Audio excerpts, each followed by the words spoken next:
I am so pleased to be here today amongst you all. And I will tell you very, very honestly, I have a group of core people here in the audience that are going to get as excited as you are, because I'm excited. I could not sleep last night, and that was by virtue of the trip I had up here to Springfield. When you say you're serious about education in the state of Illinois and in Madison County, it came to life. I can't wait for my next lesson. I got excited with a partial lesson yesterday. We were driving, I guess, in Hamel. I think the road was 157. I have some notes here. Route 157. And all of a sudden I said, what's that on the side of the road? And like a good educator, our regional superintendent said, that's soybean fields. And our assistant regional superintendent was in the car and he said, pull over. And they went over to the field and they got me this soybean plant. And all I could do was, like an excited fourth grader, ask, why is it a little fuzzy? I'm not trying to be kinky. Why is it a little fuzzy at the end? What's inside of it? And I got explanation after explanation. There was fire in the eyes of the people giving me the information. There was enthusiasm, all because of a soybean. And I guess the lesson is, it's not about the soybean. As excited as I am to learn more about soybeans, it's about the excitement of the individual who translates information. And regardless, with full respect, whether it's geometry, whether it's trigonometry, whether it's reading, whether it's storytelling, kids know if you want to be in the classroom. And let me ask my audience, how many of you know kids' antennas are up all the time? Just raise your hand. And they're tuned into their own radio station, WIIFM, what's in it for me. And they also know when you're tired. In fact, they know when you're having a bad day because they spread it to the other kids. So is it tough to come in every day? Absolutely, with that positive attitude. And by the way, let's get one thing straight with the massive audience out there. I am not suggesting, as a former award-winning principal, as an educator, I've been in the trenches, I love what I do, I've loved what I do, that you need to come in with that big, robust, painted-on smile all the time. In fact, if you're with that smile 90% of the time, my guess is we have a whole host of different problems. That's as if they put a Valium salt lick in front of the building. In fact, let me ask this audience, how many think that's a darn good idea? Just to kind of take the edge off. So it's about the person delivering the service. And I'm going to tell you about my mom, what she would tell you. 35 years in education. And like some of us, we're looking forward to retirement, but I don't want you to count the days to retirement.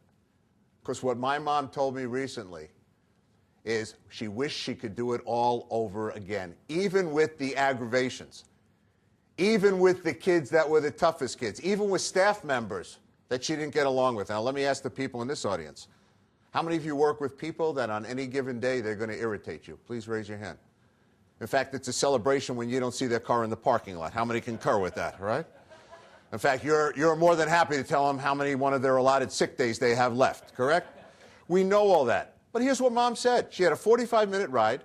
She said, I missed the traffic. She says, I missed the cup of coffee that I was trying to balance. I missed the fact that I had to get home and do a second job as a tutorial to support the family. She said, even within that, and I'm also a premier Pro-Am summer basketball coach. How many of you know about basketball in my audience? Good. And I recruit Division I athletes, pro athletes. I spend a lot of time. It's the premier team in the Northeast. It's the Springfield Slam. And when my players say to me, how much time am I going to get? How are we going to do? I guess it's what my mom would be telling you. Despite it all, and I just want you to listen comfortably today with a lot of caring, you get to, despite it all, play the game of life every day. You get to slug it out. There's going to be a day, and she knows it, where she can't play the game of life up to her maximum capabilities. How many of you do understand that in this audience? So I get a call from my sister. And my sister alarmingly said, Mom, who's 85, spends half a year in Florida, half a year up north, and I know a lot of you know where Massachusetts is, where I'm from. There'll be a quiz later. She says, Mom's using her credit card. And I said, that's fantastic. One of the goals is that she can get out, she can drive. And by the way, if you drive with my mom, who's 85, you need Dramamine because it's stop and go. And she says, you don't understand. She's on 13 substitute teaching lists up north and 13 down south. And what she's buying, I learned with the credit cards, are old teacher outfits. She only had 2. And here's what happens.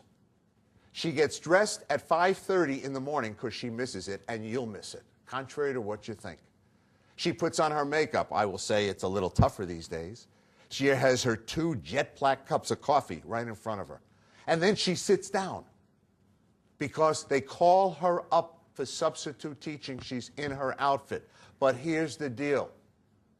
She has no intention of ever going in, but she loves to get the call. How many of you do understand that technology? And she's befriended by a principal who's going through a divorce.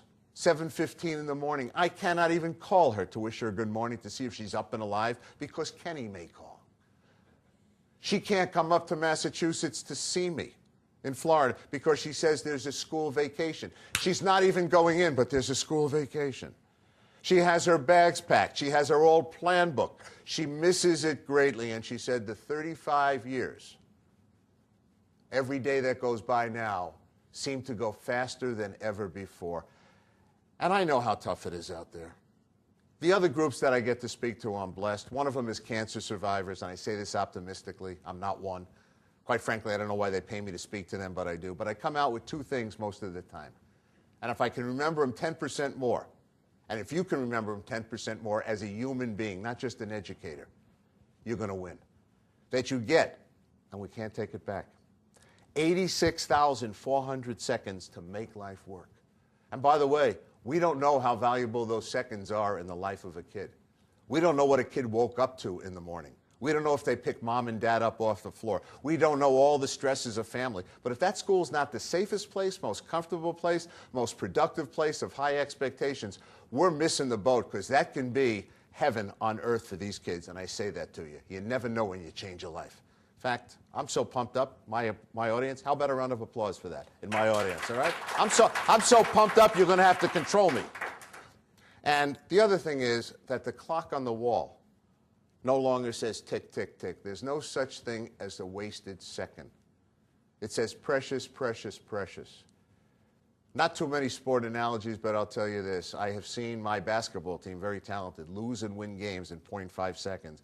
Because somebody thought it's best to hope the time is over rather than use the allotted time. That's the desire level. Understand you're going to be tired.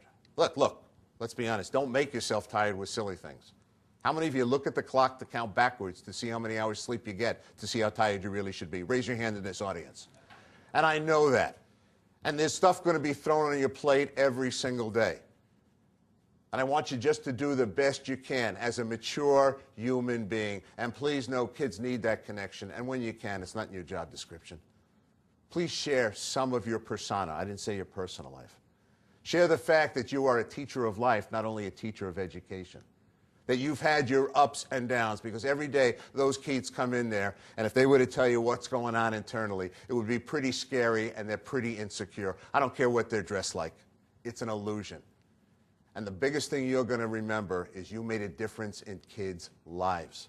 That when they see you, they might say hello. But please know this, that kids go home at all grade levels, and in some way, shape, or form, they may be saying to their parents, their guardians, their carekeepers, their grandparents, but my teacher said.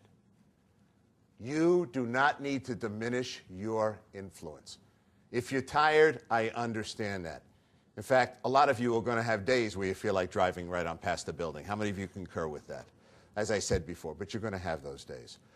The other thing that I'd be remiss is I'm talking to you as teachers, teacher aides, a couple of administrators out there, but we're missing the boat today. Because anybody who steps into a school, I believe a school is 4 walls that houses the future inside. Anybody that steps in is a significant player on that team.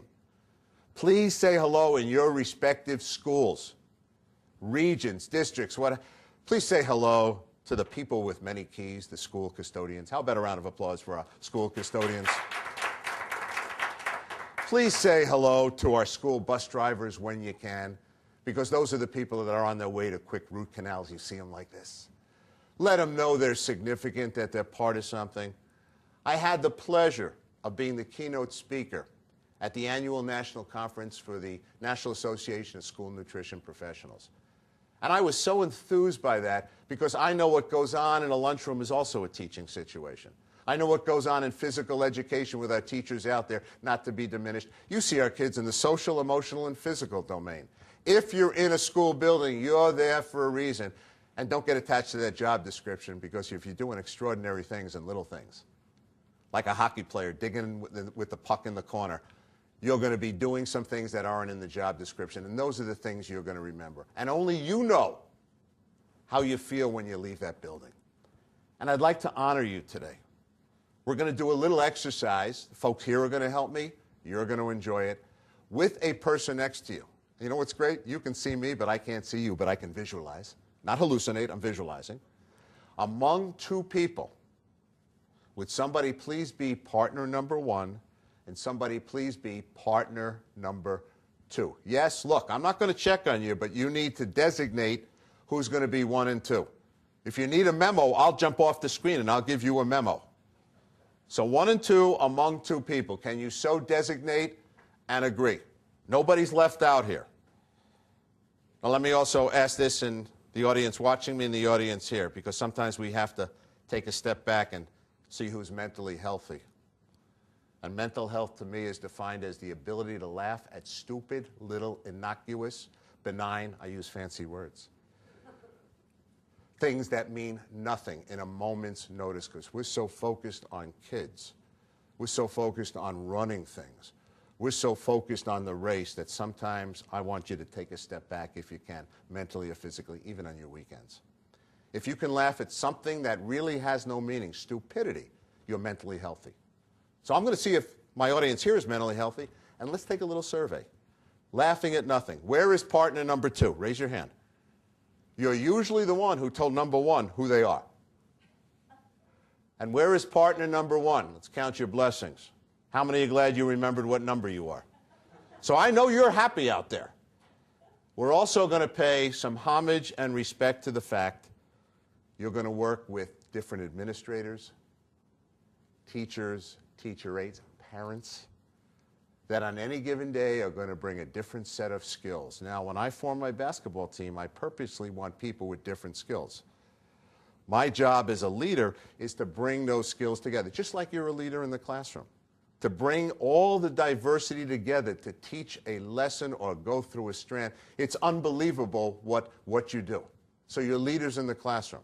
So I want you to get along personally with people that have diverse views. Please celebrate differences. And partner one, who's partner one in this room? All right, you know who you are out there. I'd really like you to look without saying anything. Then I'm going to ask you to do something. I'd like you to look at partner number two, not yet, and just look at their uniqueness, their awesomeness, how handsome they are, how beautiful they are, the package that they bring every single day, the obstacles that they have to go through to get here every day. In fact, if I was to write a second book, it would be called Everybody's Going Through Something. How many of you think I got a pretty good title with that? So I'd like you to partner one, just look at two for a minute, then kind of go back, just kind of look at them. Unbelievable what they do, no matter how many years experience they have in the school system. And partner one, this is the big deal. I want you to look at partner number two, and I'm going to ask you to say something. But it's like talking to kids. Do it with a genuine affinity for caring about other human beings, no matter how you feel. In fact, you can attest, I won't even ask, that sometimes things in your personal life might be so challenging that teaching, focusing, is actually therapeutic for you. How many in my audience have had that experience where work can be therapy? They can't pay you for it. Here's the thing, they won't pay you for it, but they can't pay you for it. So partner one, look at partner number two, and please echo these words with respect and honor and dignity, whatever team you're on. Would you look at them and please say with accuracy and awe, you're a piece of work. Would you do that right now? And partner number two, would you please cite back to partner number one? We'll keep it right within the schools because you feel elevated by one little comment from a human being, the only species that can bring you up or down with words like that. Partner two, would you look at partner one because of how they made you feel? And teachers make kids feel a certain way, the great ones. Partner two, would you look at partner one and would you please say with a little smile, You're darn right. Would you do that right now?